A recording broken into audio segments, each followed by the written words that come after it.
From the heights, one can see the city destroyed with a giant crater on the ground.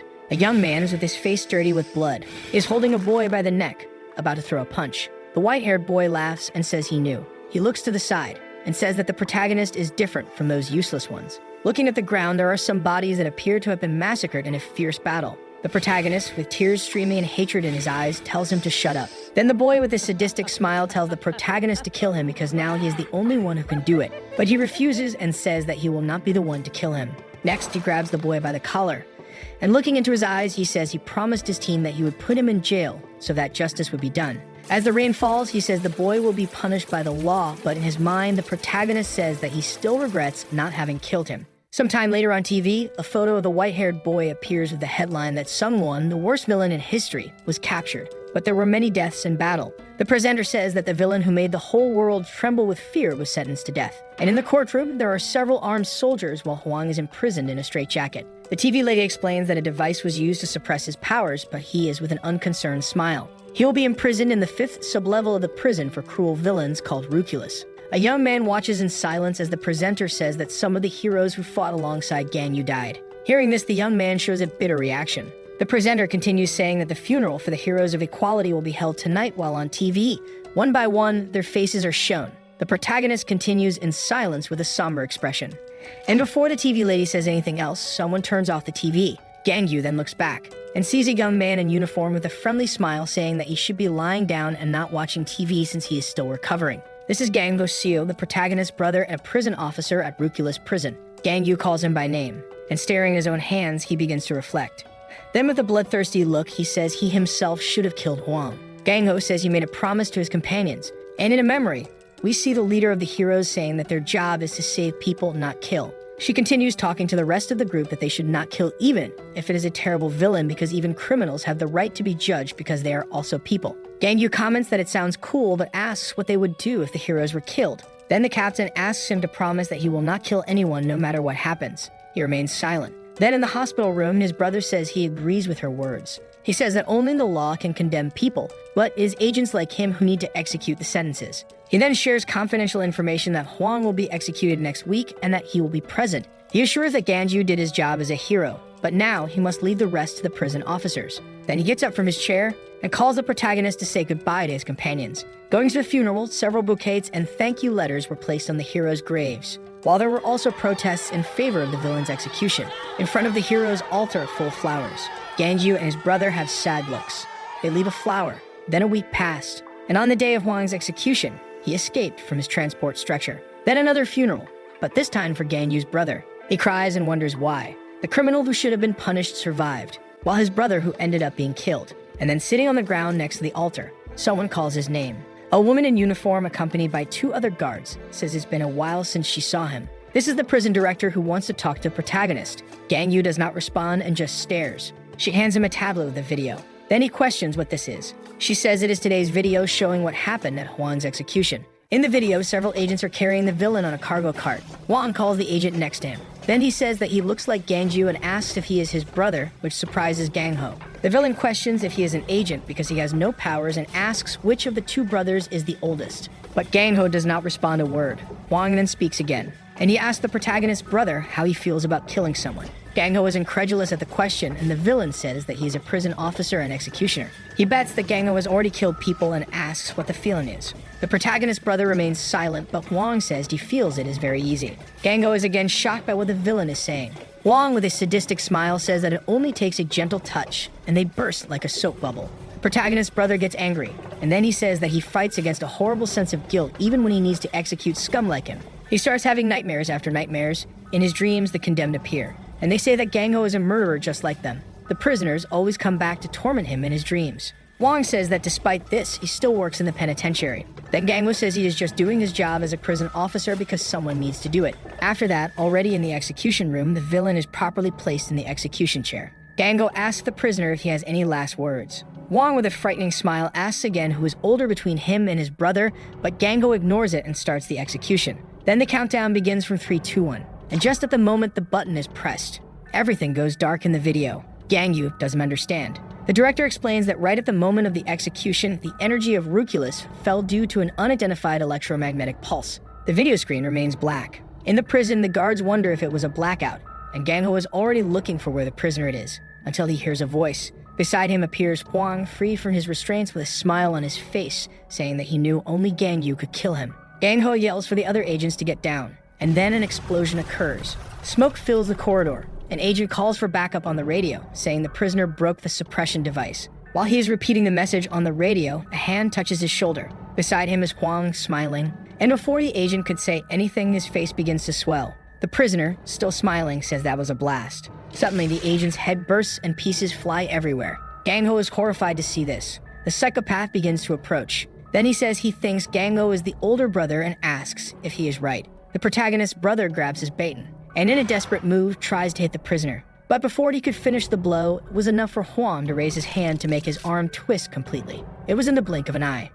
Gangho fell to the ground screaming in pain, and Hwang asks if he got it right. The protagonist's trembling brother does not give up and grabs his baton again, telling the prisoner that he deserves to be punished by law. But the psychopath looks indifferently at him, and then Gangho goes on the attack again, saying that justice will be done. But it was enough for Hwang to raise his arm that in a matter of seconds, the protagonist's brother was crushed. Blood flew everywhere. On the ground is a ball of meat that until then was Gangho. The only thing left intact was his hat. Then Hwang says he will have to ask the protagonist if he got it right. After finishing watching the video, Gangyu is with a look of anger. Seon begins to explain. The unidentified attacks ended up releasing all the prisoners from all floors without their suppression devices. The good news is that they managed to prevent them from escaping the prison, but many of the officers ended up being trapped with them.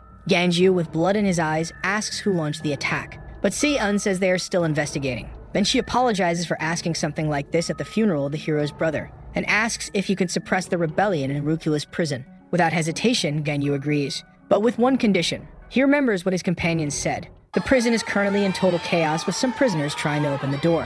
His companions believe that heroes save people and should not kill. Suddenly, the door begins to open. For a moment, all the prisoners stop to observe. Then they start to celebrate as they run towards the exit. Gangyu's brother said that only the law could condemn people, but it is the executioners who carry out the sentence. In a matter of seconds, the prisoners were all thrown away with an explosive blow. Seeing this, everyone was confused. At the door stood a man. Gangyu did not want to enter the prison as a hero. With a deadly look, he introduces himself as the new prison officer because earlier he had asked to enter Ruculus as an executioner. Upon hearing that name, an expression of surprise immediately appeared on the prisoners' faces. They begin to wonder why there is a hero wearing an agent's uniform. But soon their faces become malicious, thinking that Ganju is a fool they can take advantage of. Then they decide to attack him. But he is not intimidated and remains still. Then, when they are close enough, he throws a punch. And with just one punch, he manages to pierce the bodies of the prisoners, making them split in half and fly away. The impact was so strong that it created a trail of carnage among the prisoners, who were all astonished by what they saw.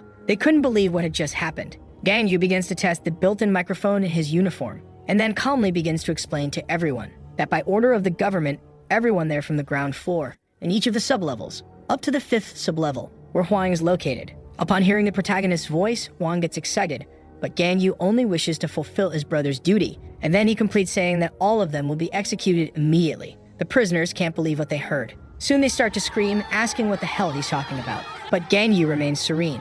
Then he asks if they think it's unfair to die after having killed so many people. One of the prisoners in the back starts to complain. His name is Halida, and he killed 12 people, so he says he didn't kill that many. Another named Brooks, who was arrested for killing 7 people, says he has more fingers on his hands than the number of people he killed. A chubby one named Cade, who was arrested for child abduction, sexual assault, and homicides, says he killed fewer than 5 people. And then everyone starts to ask who he is to decide he's going to kill them and start asking for a lawyer, saying they are also human beings. Silent in the middle of the crowd, one of them seems to be devising a plan. He thinks they are making too much noise. His name is Choi Go-won, who was arrested for sexual assault and for killing 8 people. Choi begins to plan something while the agent is distracted with the other prisoners. Ganyu remains serene in front of the complaints. Then Choi takes advantage of the shouting and quickly passes through all the prisoners without anyone noticing. But he sees out of the corner of his eye something approaching. It was Ganju's leg that hit a kick right in the face of the fugitive.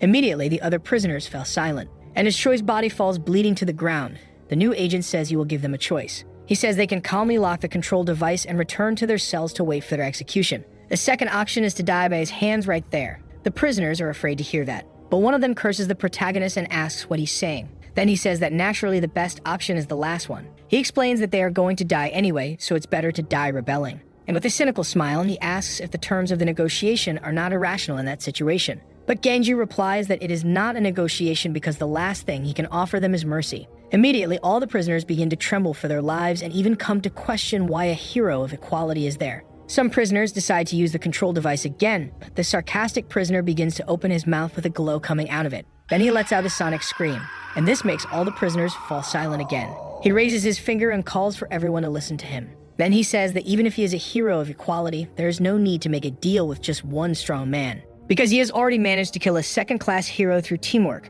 which leaves the other prisoners surprised and incredulous. Upon hearing this, the prisoners who were about to surrender begin to smile at the possibility of defeating the new agent. Then the prisoner with the sonic scream says there is no need to be scared and says they will kill him to regain their freedom. After hearing that, Ganyu realizes that he must be the leader of the trash that the officer had mentioned. In a memory, the director explains that Ruculus separates prisoners depending on the level of danger they represent. On the first floor are those who killed many people. There are more than 300 serial killers. Heading to the sublevel of the first floor are 100 who have put cities at risk. The second floor has more than 30 who put a metropolis in danger. And on the third floor are 10 people who put the nation in danger. The sublevel of the fourth floor has 5 people who put the continent in danger. And finally, on the sublevel of the fifth floor, there are only 3 people, including Huang, who have put the entire world in danger. Si-un asks if he thinks it's a lot, but says the number of people to deal with will be much smaller. Then she talks about the prisoners of the second sublevel. There are 2 young people there who use some kind of power that holds people by the head, and then order them to confess their sins.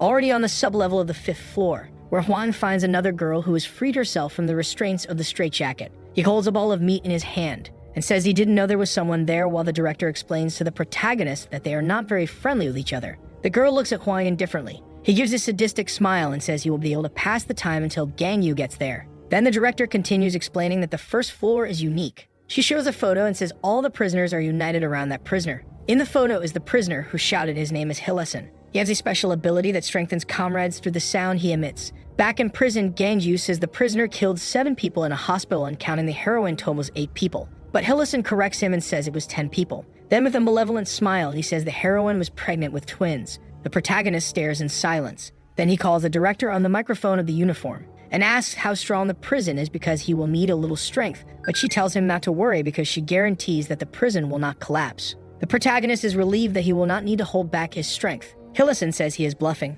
He says the protagonist did nothing even when he was a hero of equality and bets that he captured Huang using his colleagues as bait. Then with a sadistic smile, he says he will send him to where his colleagues are. Then he activates his ability with a scream, ordering the other prisoners to kill Ganju. The prisoners begin to feel strengthened thanks to the ability. They feel they are overflowing with strength. Hillison calls all the prisoners from there and orders them to attack. But Ganju just kicks with a dark red aura, and all the prisoners are cut in half, without even being able to reach him. Hillison and other prisoners were paralyzed to see that he doesn't understand what just happened. In a matter of seconds, all the prisoners who went on the attack were shattered on the ground, and this leaves Hillison terrified. Without wasting time, Ganyu begins to launch his next attack. He raises his leg high and stomps on the ground with force. His energy looking like lightning attacks all the prisoners, throwing them up. The impact was so strong that it reverberated throughout the prison. Somewhere inside his cell, a prisoner with a mask on his face is startled to hear the bang and immediately recognizes that Ganju is there. The prisoners were thrown up with that attack. Everyone was screaming as they fell.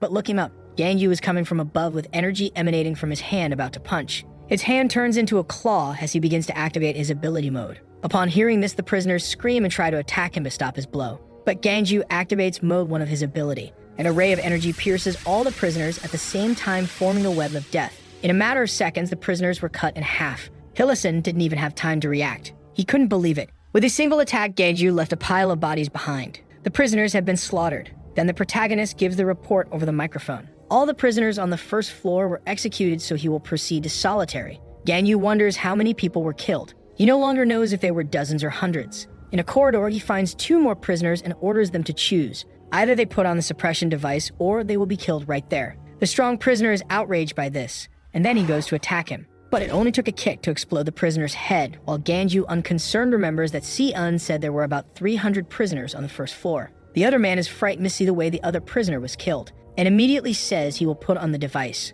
Ganyu tells him to pick up the device. The man extends his hands with a look of fear and asks for the device. But he makes a sadistic smile and a purple energy ball appears in his hands. Then he fires an energy beam at Ganju and asks if the protagonist thought he would obey him. But after finishing his raid, Ganyu is intact. One of the villains that his companion Tomei captured said he feels sorry for people who don't have physical type superpowers.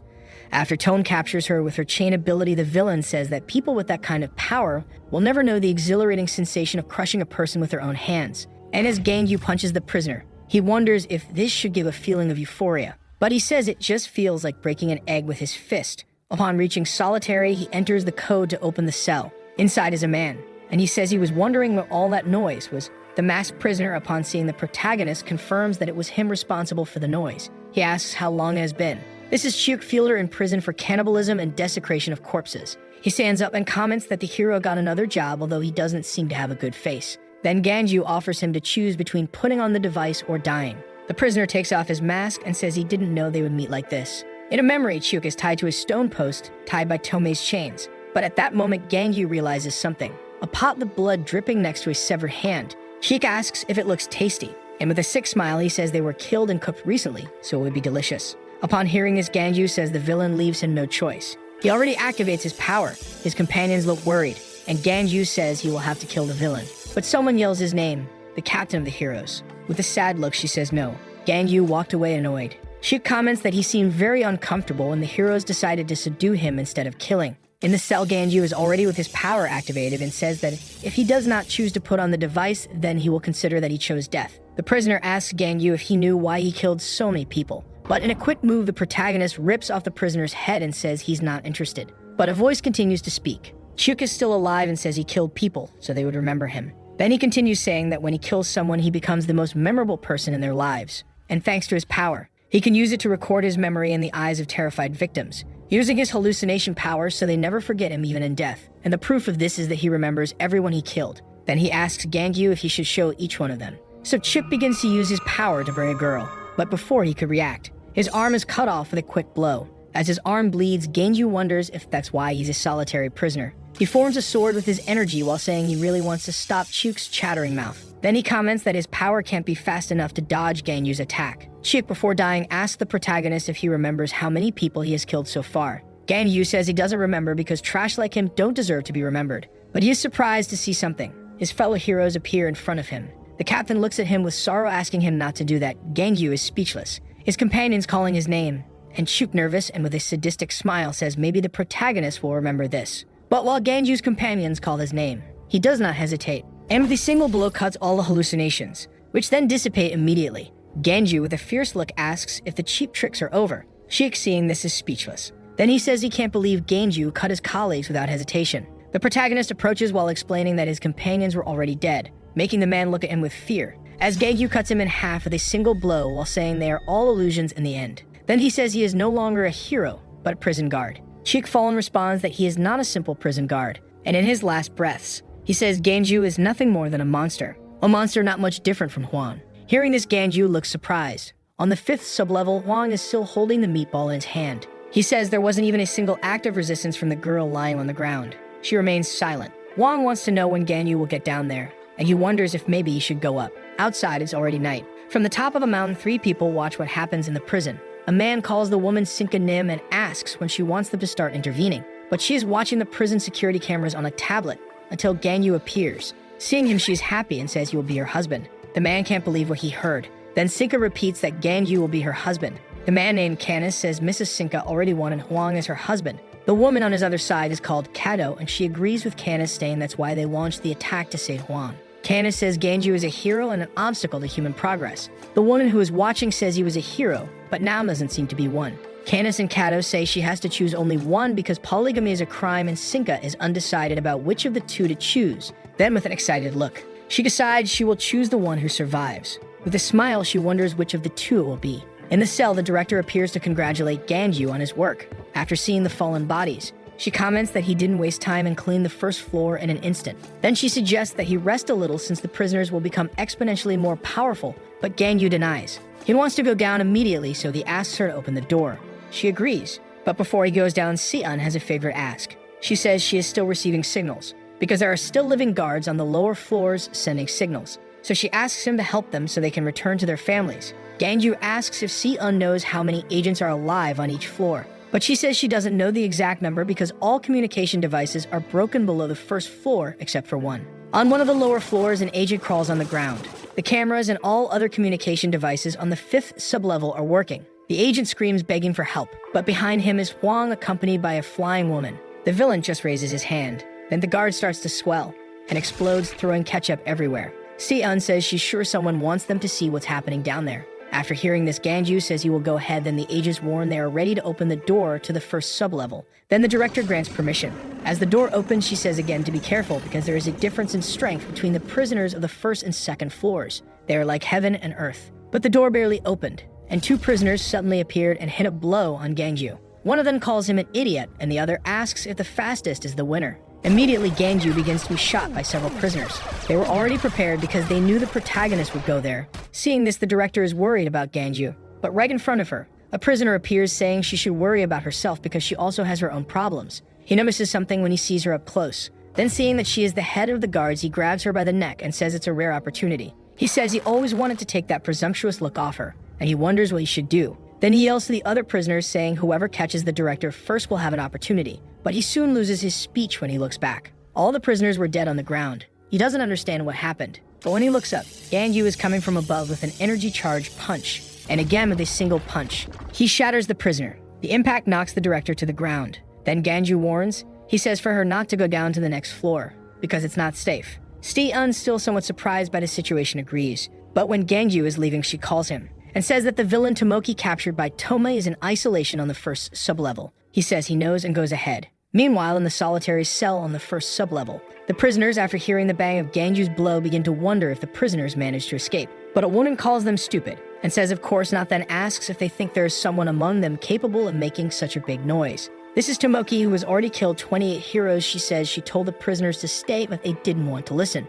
She is a former heroine who believes they became villains because they don't think with their heads. Suddenly, a big guy calls her a bitch. He asks if she wants to die, but she is not intimidated and questions if he thinks he can kill her. Tomoki says everyone there is in prison for killing citizens and asks if they have ever killed someone with superpowers. Then she questions if they have even fought against someone with superpowers, but thinks not because they wouldn't be there if they had fought. The big guy then says he's about to kill a person with a special ability and starts to activate his ability. But with a single blow from Tomoki, he is cut in half. Then she asks if he wants to kill or die, as she has already captured countless villains while she was a heroine. So she learned to fight against people with superpowers, and it was with this knowledge that she killed many heroes. Then she says she will teach them. If they join forces, she will tell how to hunt a person with special abilities. And most importantly, she knows about Ganju's abilities. The prisoners are surprised to hear that she knows about the protagonist's abilities. Then they ask how she knows this. Tomoki says she had a long career as a heroine and therefore has a good notion of most of the hero's information. One of the prisoners asks what difference that makes. He says that Ganju was part of the equality group, which was only made up of first-class heroes, and that is different from a third-class hero like her. Hearing this, Tomoki laughs. Then she says that after Losa became leader of equality, there were reforms in the hero industry. She redefined the meaning of hero and forbade them from killing villains. In addition, she often set up teams to train together. And finally, the hero classification system was abolished. Tomoki then says that when Ganju became a member of equality, it was when the system was abolished. No one expected him to get in since he had no notable achievements, and there were even rumors that he had powerful connections. The prisoner says he has never seen Ganju fight, but by the short time it took him to clean the first floor, he must be at least a second-class hero or a level above them. Tomoki says the first floor was full of riffraff. She says that even they would be able to easily eliminate the prisoners from above.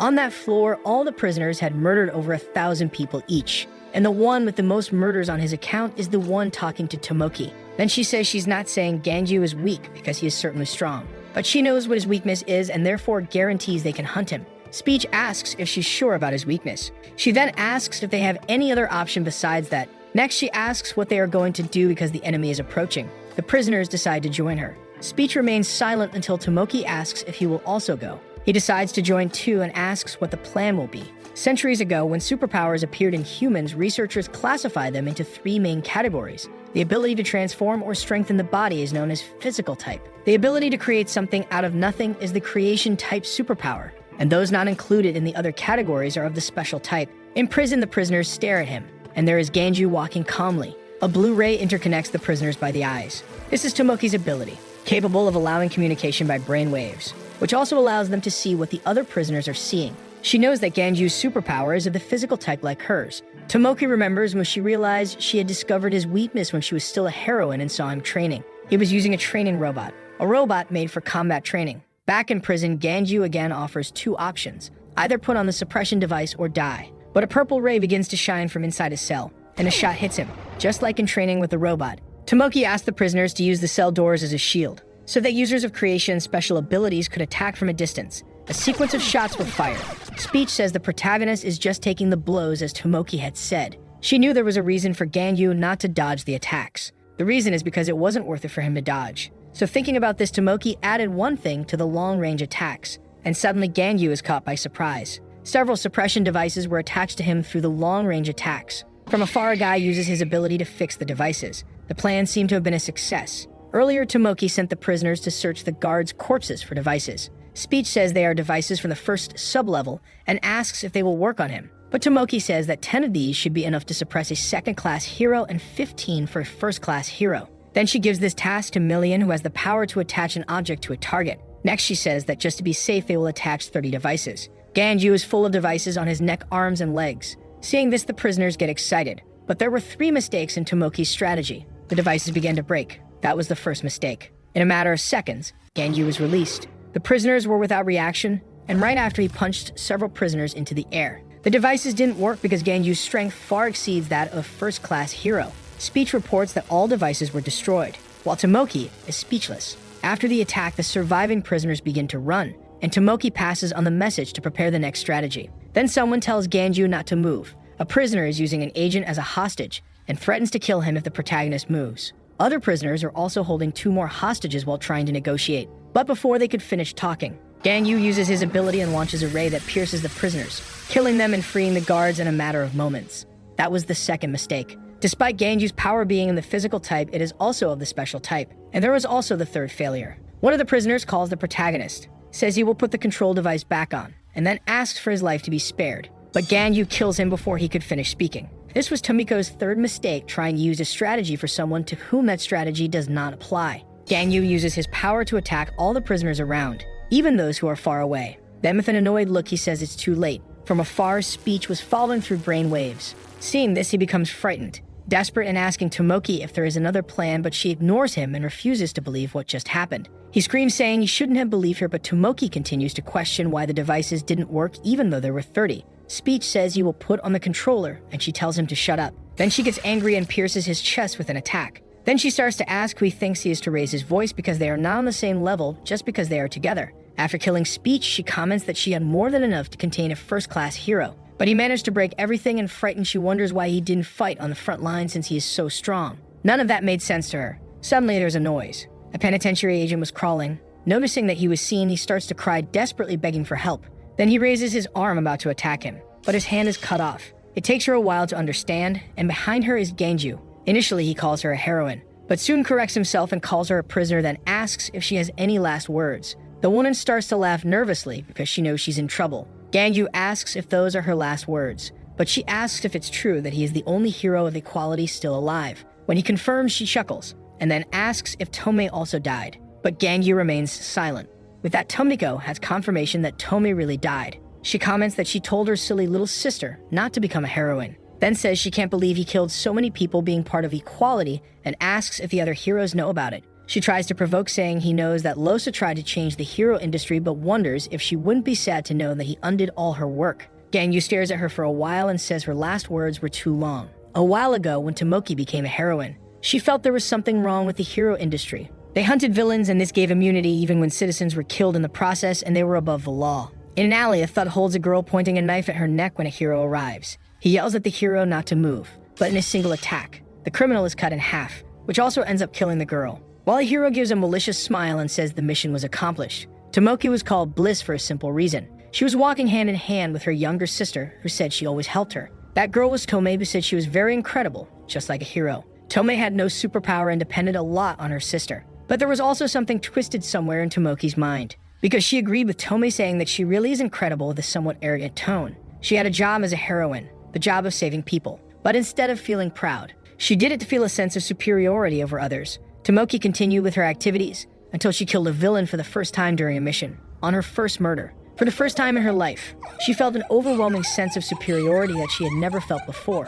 Tomoki realized that for her, killing people was exhilarating. After that, she didn't stop killing anyone indiscriminately, whether villain or citizen, and even heroes. But Tomoki's favorite type of murder was killing her weaker colleagues. She loved the expression of surprise and the feeling of betrayal to the point of getting lost with the delight of that sensation. The expression of seeing a colleague begging to be spared. That left Tomoki on cloud 9, and she never got tired of that feeling, but no crime goes unpunished. Tomi found it suspicious that her sister came home late at night smelling of blood, so one day she decided to follow her. And in a dark alley, she witnessed a murder scene caused by her older sister. Tomi is astonished by that. Tomoki says she told her not to leave the house so late. Then she says there's no way, and with a sadistic smile asks if Tomi wants to join her. Her younger sister doesn't believe what she heard, and Tomoki says she'll do it alone. But Tomi screams, and then chains appear out of nowhere, which end up preventing Tomoki's hand. Tomi ended up awakening her ability. That was her first activity as a future heroine. After that day, Tomi became a heroine and continued to pursue her sister, who became a villain, until one day she finally caught Tomoki. When captured, she says that Tomi is no longer calling her sister, and that is sad. Then she says her power got stronger, but that's even sadder since her power is not physical type. She says those without physical abilities are really pitiful, but Tomi remains silent. It is at this moment that Tomoki says they will never understand how thrilling it is to crush people directly. And then she says her little sister will never understand her, but Tomi says she never had a sister like her. Back in the cell, Tomoki asks if her sister died without suffering. Then Ganju talks about when she felt in a battle against Hwang. She was in pain, and in her last words, she asked her sister to save her. He says Tomi died looking for her older sister. Tomoki says she shouldn't have asked that. Then she activates her ability, and says hearing that only made her feel worse. Right after finishing speaking, she goes on the attack. The protagonist remains serene, and when she hits him with her blade, right before his eyes, he simply disappears and reappears right behind her. Tomoki tries to react in time, but Ganju lands a kick, making her be thrown against the wall. A lot of dust starts to rise after the impact, but Ganju remains in the same place. Then from inside the dust, Tomoki emerges with another attack, but Ganju punches her stomach as a counterattack, making her spit blood, and then falling to her knees on the ground. Her ability even gets deactivated, while Ganju says that although she is a prisoner on death row, he is sad to have to kill someone from his teammate's family. Hearing this, Tomoki, with a hopeful look, asks if he could spare her. She even lowers her head and says he is a hero, but Ganju says he is no longer one. Despite this, she continues begging for him to spare her, grabbing his leg and saying she doesn't want to die. Hearing that he says this kind of situation now is something she must have seen several times frequently, then he asks what she did with the people who begged her. Tomoki, crying, lets out a nervous laugh, seeing that there's no way out. Then Ganju delivers the final blow. The sound of his fight with the prisoners made the whole prison tremble. Even outside, Canis and Kato heard the bang. That sound made someone fall in love and caused fear in others, while for some, it only increased expectations even more. Inside on the last floor, Hwang gets excited and decides he can't wait any longer and will have to go up. But he receives a blow that throws him far away, to the point of knocking off the hat he took from Ganju's brother. Hwang is surprised by that attack. Someone appears asking if he's bored. An old man named Kingston asks if Hwang wants Grandpa to play with him. The boy gets excited and calls him Scary Grandpa. The old man smiles, saying he's just a kind and friendly grandpa who likes to play with children. In the control room, two agents call for the director and ask her to look at the camera on the 5th sublevel. They're on alert with the encounter of Kingston and Hwang, but the director says that's a good thing, and says that means one of them will die. She hopes Kingston wins since he's not as dangerous as Hwang, but she notices something strange. Then she wonders why the boy is keeping that woman in the air. The psychopath asks if the old man will play with him, and Kingston says he will, but the boy says he doesn't want to. The old man says he would love to play with him. Kingston was the first criminal to be imprisoned in Reculus, but unlike most of the prisoners on levels 4 and 5 who were in prison for killing millions of people, he killed only 3. His first victim was the villain named Caracas, who was the most powerful of his time. The other 2 victims were Clark and Hilo, the most powerful hero duo of the time. Kingston appeared out of nowhere and simply killed the 3 most powerful people in the world. He wondered if that made him the strongest person now. Then he said it was disappointing and then let the government arrest him. It was a threat to the world, but surrendered after killing 3 people and got away with it because the government and the Hero Association didn't get along at the time. He managed to have his execution postponed for 30 years. After insistence, Hwang agrees. With his ability, the corpses begin to move and start to float around him. Then he turns them into meatballs. So he says they can play a little and starts shooting the meatballs at the old man. But he remains immobile. Then with a gentle hand movement, he grabs one of the meatballs and throws it in another direction and starts repeating this at an absurd speed. In a matter of seconds, all the meatballs are behind him. It's as if they passed right through him. Hwang looks indifferent, and the old man gives a small smile. He says he thought the boy used telekinesis, but realized it's not that by the way he attacked. Then he asks if he has any other attack. But Hwang says he changed his mind and says it doesn't seem fun to play with the old man because it makes no sense to kill someone who's going to die of old age anyway. Kingston calls the boy arrogant and says he's seen a lot of people like him who think they're the biggest fish in the pond. He plants his foot on the ground, and with a push breaks the floor into several pieces. The old man says that acting that way, they allow ego to get the best of them. In the control room, a dramatic agent is afraid when he feels the tremor and says the building is collapsing. The director says this building cannot be destroyed even by the power of first-class heroes since there are 20 layers of special walls. But in a sub-level, Kingston says he will teach the boy good manners and disappears from view with a jump. Hwang is intrigued, but suddenly realizes that the old man is about to hit a flying kick in his face. He comes within inches, and again another bang happens with the impact of the blow. The whole prison shakes and the director can't take the agent's drama anymore. Even Ganju feels the bang. Seon asks who won the fight, and the agent says that's not the problem. In the sub-level, Hwang looks surprised. Then the agent informs that Kingston destroyed all the walls. Hearing this, the director says they are screwed. Hwang says he's like a living drilling platform and asks how many walls he broke. He even considers following Kingston, but someone behind him asks why follow an old man. The woman smiles. It's the same one who is watching from outside the prison. She says it will be more fun for Hwang to stay there and talk to her. The director can't believe what she sees. Hwang asks the woman who she is, and Sinka replies that he will know more about her if they talk. From the control room, the director wonders who the hell that woman is and how she got to the 5th sub-level. But before continuing the conversation, Sinka points to the camera and says the viewers can go away, and then turns off the transmission. The director is very irritated. Meanwhile, Ganju arrives at another door. He announces that he has cleared the 1st sub-level and asks the director to open the gates of the 2nd sub-level. The director tries to speak. She asks him to wait, but the signal is interrupted. He says the signal must be bad in the underground floors, and then opens the doors by hand, without any effort. As Ganju descends the stairs, he notices something different from the 1st floor and the 1st sub-level. They smelled of blood everywhere, but there was no stench at all on the 2nd sub-level. In fact, there was simply no one, not even a corpse in sight. Everything was too clean, until he hears a scream. A girl in a prison guard uniform is running from 2 monsters. They seem to want to devour her, and she yells for them to stay away, until she notices Ganju and asks for help. At that moment, one of the monsters behind her is about to fire something from its mouth, but it is destroyed with a single blow from the protagonist. The girl falls to her knees on the ground and is surprised. Ganju asks if she's okay, but the girl runs to hug him and again calls him Gangho. She says she thought he was on the 5th sub-level, and asks why he never told her he had superpowers. The protagonist pulls her away from him. That explains that he is not Gangho but his brother. The one is surprised to see that it is the hero Ganju. Then she asks what he is doing there in a guard uniform. Ganju says she must be his brother's colleague, but it's not safe there. But she corrects him and calls him brother-in-law. He is surprised, then she says it's the first time they've met. The girl introduces herself saying she will be his sister-in-law and says they look very much alike. Ganju is speechless. Meanwhile, in the solitary of the 2nd sub-level, a voice calls Mel. A person comments that there is someone outside, and the one agrees, then wonders how many sins the stranger has committed in his life. Mel then says the stranger killed her dogs. Then Meo replies that they will send the stranger to hell. Gangho's colleague says she only saw Ganju in photos. She comments that the protagonist looks much more handsome in person and introduces herself as Hong Jie. Ganju says his brother mentioned he had a girlfriend but never talked about getting married. Hong is a little embarrassed and points to her belly and says she's pregnant, leaving the protagonist surprised. She says it's only been a few days since they found out. Gangho planned to tell the protagonist after Hwang's execution. Ganju asks if this is really true, then Hong confirms and asks if there is a problem. He says no but looks pained. She asks why he's there in uniform. Ganju replies that he was hired as a special agent to execute all Roculus prisoners. Hong is surprised and asks why he will carry out the executions, and realizing she doesn't know what happened, he starts to explain. After hearing the story, Hong is shocked. Ganju says they are still investigating who carried out the attack. She asked about Gangho since he was on the 5th sub-level for the execution.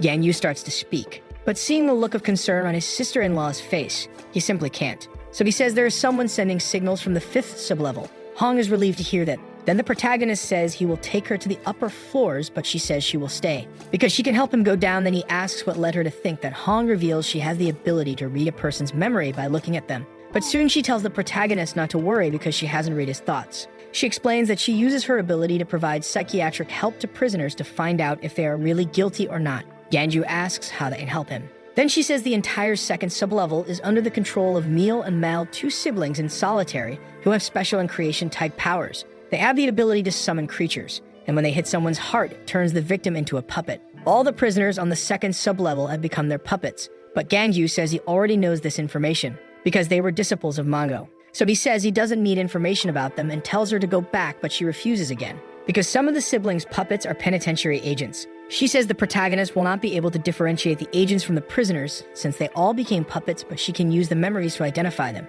Gang Yu sees no point in differentiating them because he thinks they are already dead for having been turned into dolls, but Hong says they are still alive and will return to normal once they are freed from the siblings' power.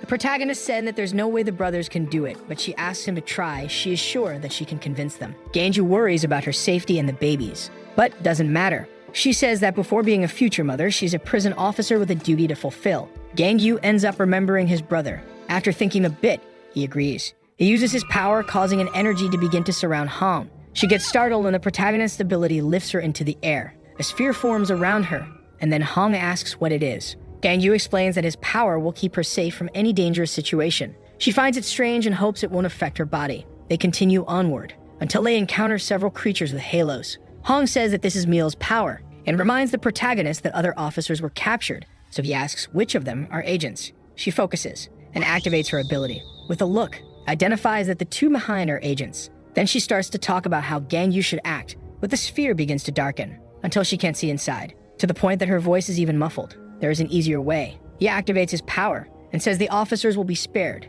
then uses his ability to restrain them. Meanwhile, one of the creatures advances to attack him, but it only took a punch to finish it off. Gang Yu says the prisoners will be killed because this is the easiest way to separate the two groups. The creatures advance to attack in a group, but with a punch they are stopped, and before they could react, Gang Yu kicks, and with his ability, pierces all the creatures at once. From afar, someone watches him through a crystal ball. They are the two siblings. Mel asks her brother what he thinks. She questions if he is stronger than their master, and if he is stronger than the leader of equality.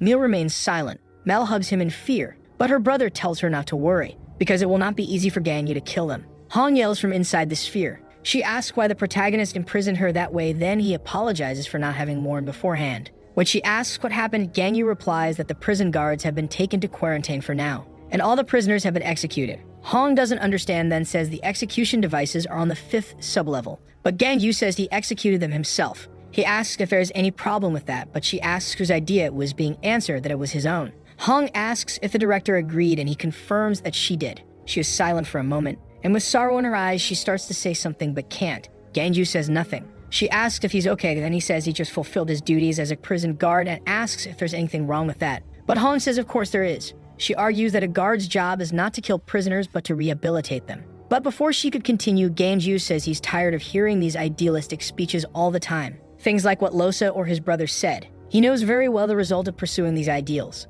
The prisoners took countless lives of innocent people. Now it doesn't matter anymore whether he is a prison guard or a hero. He realized that he should have killed those who gave up being human beings earlier. Hong is frightened to hear this, and says they are also human. But Gang Yu doesn't believe what he hears. Then he asks if she's really saying they are human. From the 2nd sublevel are all criminals who killed hundreds or thousands of people. For Gang Yu, they deserve to die. In the past, there was a lot of controversy over the existence of the death penalty because many people died unjustly. But he says that since she has psychic ability, then she must have felt how they felt. Hong says they all have their own stories, especially Mel and Meal. But Gang Yu says everyone in the world has one, including the victims, who also have their own stories. And lastly, he asks if it really matters if they are killed by him or executed by the death penalty. Hong tries to argue that the death penalty is only for individuals, but Gang Yu tells her to stop. He just wants her to stop talking, because if she continues, he will send her back, and will resolve the situation his own way. After this discussion, they continued forward, until they encountered another group of guards turned into creatures. Gang Yu asks her to say which are guards. After identifying them, he prepares. She looks at him with sorrow in her eyes, and says Gang Ho would be very sad if he found out what his brother was doing. Hearing this, Gang Yu gets angry. The creatures advance to attack him, but he doesn't move. One of them lands an attack right on the neck, but the blade broke without causing a scratch. Hong's words echo in his head, and remembering that, Gang Yu becomes increasingly possessed. While attacking, he reflects to himself that he always boasts, but feels angry and frustrated. In his mind comes the memory of Losa. He can't admit. Then comes the memory of his brother. While Gang Yu continues attacking the creatures, Hong is frightened seeing that, but he continues with the attacks. All the creatures advance at once. Some energy balls begin to form with his power. Gang Yu thinks about the frustration he carries, then activates mode 5 of his ability, and the balls hit all the creatures at once. He decides he will vent his frustration by killing the prisoners. In a matter of seconds, all the creatures were killed. Only a rain of blood remained, while Gang Yu thinks to himself that he will release his frustration even if it's just a little. From afar, Cinco watches him. Her eye appears to have some ability for this. She blushes and says he got even cooler, In the prison, Ganyu continues moving forward, killing the creatures that appear until they come across 3 prison guards transformed, but he notices something. And looking to the side, the door opens. From there emerge 2 people who say it's a pleasure to meet him. They are the 2 siblings, Mel and Meal. Ganyu says he can't believe they came to see him on their own, comments that it will be less troublesome for him, and says it's also a pleasure to meet them. Hong tries to talk to them, but Meal asks why she didn't go see them since she should have been sent to heaven. Ganyu tells them to deactivate their abilities, starts to accumulate energy in his hand, and says if they obey, they will have a painless death. Meal asks if there is even an option where they will not be killed. Ganyu then explains that the prisoners of the first floor and the first sub-level had the option to use the control devices or not. He looks possessed, and says the monsters on the second sub-level who killed countless people will have no choice but to die. Meal says he heard that Ganyu is a colleague of his master. Mel, clinging to her brother, talks about when Losa captured them, and says Ganyu has a very different aura from her. Then she yells saying the protagonist will go to hell. He starts to charge energy again and says they will see who will go to hell first. Meal tries to negotiate, saying he will deactivate his abilities if Ganyu spares them, but he refuses. Hong tells them that will only make the situation worse. Meal recognizes her, then tries to convince that they have not committed any mortal crime and says she must understand them. Hong is worried to see that they refuse to cooperate. Ganyu says that will not work at all, and with a look of hatred says he will not negotiate with monsters. Hong starts to sweat cold. Ganyu says there is no other way, but it's okay, because monsters should not feel pain, so he creates a hammer with his ability. Meal says he does not wish to fight, and that maybe they can negotiate if he listens to their side of the story. But Ganyu immediately refuses. Hong asks him to talk to the siblings to resolve peacefully, but he covers her view again in the sphere, then with an irritated face asks her to be quiet, and stomps on the ground, which launches his power to bind the siblings. They scream in pain. Ganyu comments on the means to torture a villain. He is very familiar with such methods, and he says he didn't know there would come a time when this would come in handy. Hearing this, the siblings become afraid. Male says talking doesn't work because the protagonist is not a human being. His sister says they are not monsters. After hearing this, Ganyu is surprised. The 2 siblings he had captured were actually 2 transformed prisoners, but the voice of the siblings continues to speak in the background that they are humans with special powers. Ganyu kills the 2 prisoners without hesitation. The siblings question why people call them differently. They ask what the difference is between them and others, and more creatures appear. But at the same instant, Ganyu cuts off all their heads in the blink of an eye, while feeling extremely irritated. From afar, Male watches through the crystal ball, worried. Her brother is using the creatures to break the wall and asks if she needs help, but she denies. Ganyu's defense is very strong. She creates a magic circle with her power and uses it on the crystal ball. Then a giant magic circle appears in front of the protagonist, right after several giant creatures appear. This is the power of a summoner. But Ganyu immediately lands a punch on one of the summons because for him, this is nothing compared to a real human being. He jumps and comes down, crushing the creature with a kick. It falls, causing a bang. The other summons surround him, but he activates his power, then with his red ray, and again cuts all the creatures with a single movement without suffering a single scratch. Mel is very worried to see that. She asks how long it will take, and Meal says there are still about 10 minutes left. But she says it won't be enough, and draws a little blood from her finger for a new summoning. But when she is about to use the crystal ball, a bang happens. The ceiling is destroyed, raising a lot of dust, and the siblings don't understand what happened. It was Ganyu who just arrived. Mel already falls into tears, seeing that there is a huge hole in the ceiling. Ganyu says that if he catches the siblings one by one, it will be the end of them, and tells them to deactivate their abilities so their deaths will be painless. Ganyu stares at the siblings with a look of hatred. They look at the hole he made in the ceiling and wonder how many abilities he has. But Ganyu approaches. Then he speaks again for them to deactivate their abilities. They are afraid, but Meal doesn't listen, and with a clap, creates some summoning circles above Ganyu. He looks up. 4 giant angelic creatures have been summoned: Michael, Gabriel, Raphael, and Uriel. But at the same instant, Ganyu activates his power, and with a single kick, leaves the creatures in pieces. The siblings didn't expect that. Meal is speechless, but again creates a summoning circle, but this time he brought prison guards. Then he yells for Ganyu to stay away from them. Meal tries to negotiate using the guards as hostages, but Ganyu interrupts him again, telling him to release the guards. The brother hears a voice, and looking to the side, Mel is crying, trapped by Ganyu's power. The protagonist then says that if he doesn't release the guards, he will make his sister's death very painful. Saying this, the girl starts to scream in pain with Ganyu's power. She screams for her brother, while she agonizes in pain and cries more and more. After seeing that scene, Meal agrees to release the guards. He only asks that in return he can talk to guard Hong, but Ganyu again tells him to deactivate his ability. While the girl continues screaming in pain, he says he will only stop when Meal deactivates his power. Meal stays with his sister after having released the guards, both the guards and the prisoners. Everyone is without understanding what happened, but at the same moment, Ganyu kills all the prisoners there. The siblings are frightened. Even the guards are surprised. Then they ask Ganju what is happening, but he only tells them to go back upstairs. They obey without questioning. Mail says that now that he has deactivated his ability, a protagonist should keep his promise. He says he will let the siblings talk to Hong. They are surprised. But Ganju says it's better for them to go somewhere else first, because that scene is not something a pregnant woman should see. Back to where guard Hong is.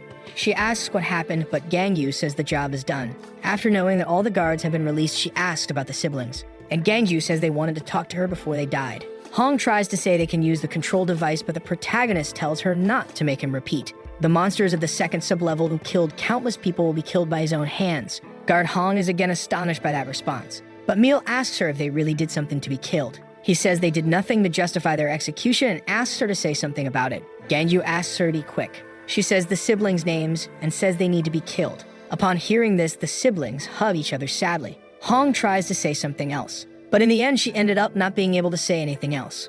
Ganju asks if they have anything else to say, but they say nothing. Then the protagonist says he will keep his promise. It's time to start the execution. Mel despairs and starts to beg for them to be spared. She clings to her brother tightly, but Ganju goes to punch. A bang is caused, and after the dust settles, our protagonist is surprised, since their master has just appeared, creating a shield that protected them. The Mago, who was Ganju's companion in equality, the siblings are surprised by that, and even Ganju didn't expect that. Mago then asks what is happening there. Our video ends here. If you like it, leave your like. We'll see you next time. Bye-bye.